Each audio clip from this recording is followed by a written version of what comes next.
Welcome to Narka Tales. Don't forget to subscribe. Under a sky of twinkling Christmas lights and the soft hum of carols, two cousins, once inseparable, found their family's ancient seaside townhouse transformed into a battlefield. On one side stood Alex, a soft-spoken artist with ink-stained fingers, courage burning in his chest since the day he first told his family he was gay. On the other stood Steve, a towering figure of straight-laced machismo, his laughter sneer that fractured whatever peace Alex could muster. They'd grown up side by side, two boys playing in Grandma's garden, two rascals sneaking away for late-night dares beneath the moon. But as adolescence bloomed, their paths diverged. Alex chased pastel dreams in art school, Steve chased a STEM degree bolstered by the testosterone-fueled bravado of their rural homeland. Underneath the casual family banter, "Oh, Alex will show us his latest painting. Steve's building a robot for his finals," seethed a resentment neither voice dared name. That December, Grandma's annual Christmas party promised laughter, red and green wreaths, and roast chestnuts melting on the stove. Alex arrived clutching a bouquet of poinsettias, his heart fluttering at the sight of cousins he barely recognized. Steve swaggered in 10 minutes later, cufflinks glinting under the chandelier, a swagger in his step that spelled trouble. With every jest and jingle, an unspoken war of pride burrowed deeper. Don't forget to subscribe. The party unfurled, uncles raising toasts, aunts heaping bowls of eggnog, giggling children chased around the grand room. Alex drifted toward the punch bowl, nerves tangled in his chest. He'd come out 6 months ago, and though most of the young cousins accepted him, he still braced for ridicule.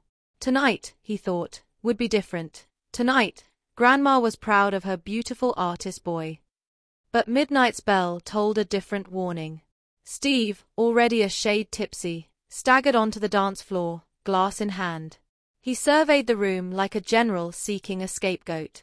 With a booming voice that stilled the carols, he called, "Hey Alex! Where's your girlfriend?" "Oh, that's right, you don't have one." Laughter rippled through Steve's entourage. Alex froze, heat rushing to his face. Steve pressed on, "Maybe she heard you like to let guys screw you. Right, you little bitch." Silence cut the music. Glasses clattered on tables. Grandma's fingers trembled on her shawl.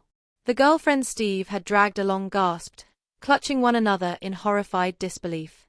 Alex's breath caught in his throat. Every insult he'd endured, every whispered slur, erupted in his ears like the heaviest drumbeat. Then, slowly, Alex lifted his chin.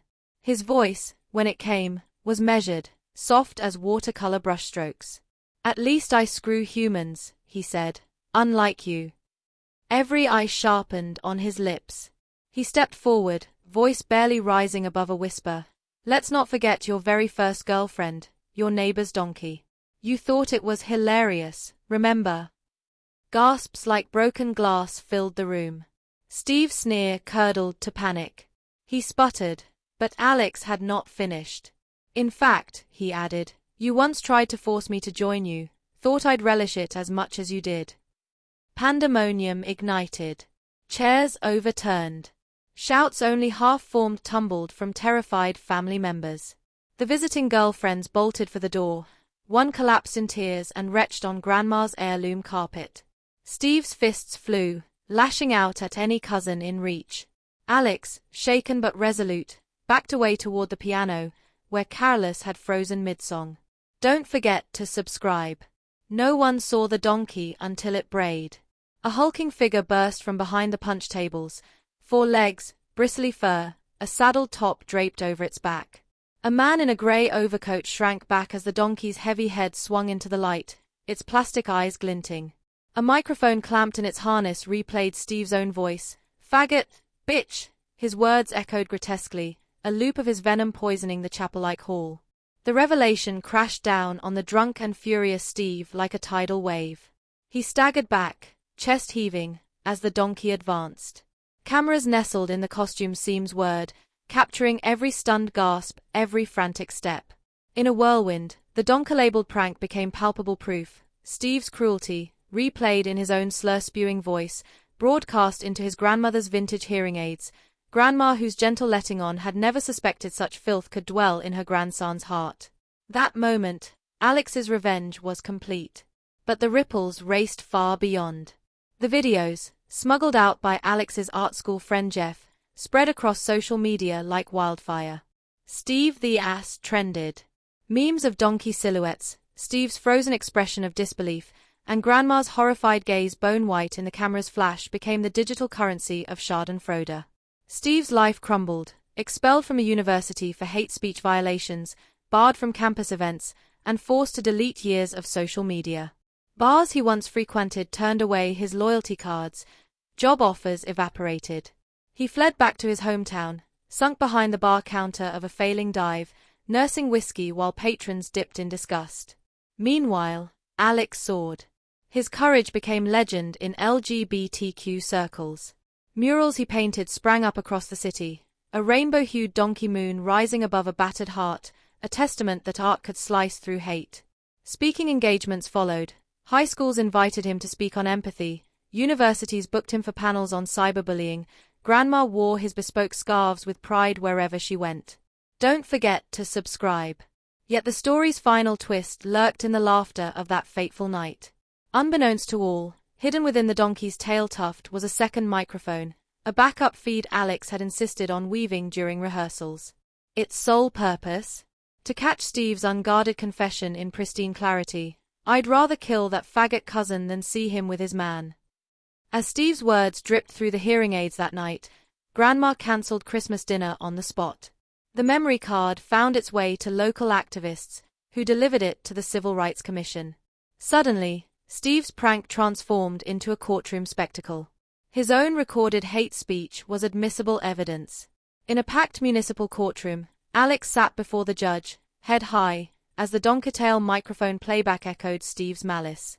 Steve's lawyer groaned in dismay. The judge's gavel fell with a finality that rattled the very rafters.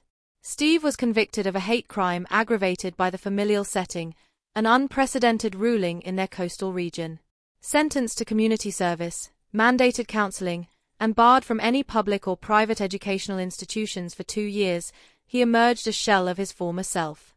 Today, Steve's bar stands empty, a hollow relic on a forgotten side street. The girlfriend who once vomited on Grandma's rug lives abroad, her name scrubbed from Steve's memory. He subsists now on humiliation and bitter regrets. Alex, by contrast, stands at the helm of a rising design empire, his art a clarion call against bigotry. Grandma's townhouse, once the scene of blood spilled from drunken fists, now hosts an annual charity gala, Light the Night, an LGBTQ youth fundraiser. Under a blazing rainbow arch in the courtyard, Alex raises his glass each year, toasts whispered blessings into the warm December air. Don't forget to subscribe. This is the nuclear revenge that refused to die in the snowdrifts of memory, a reminder that cruelty, when met with courage and creativity, can be undone in spectacular fashion. From the ashes of that disastrous Christmas party rose a legacy of justice, compassion, and a community forever changed by one brave artist's choice to stand up in a donkey costume and demand respect. This was Narca Tales. If you thought this was wild, hit that subscribe button and ring the bell, because here, we don't just tell stories. We unleash them. And remember, when they try to bury you, make them dance with a donkey instead.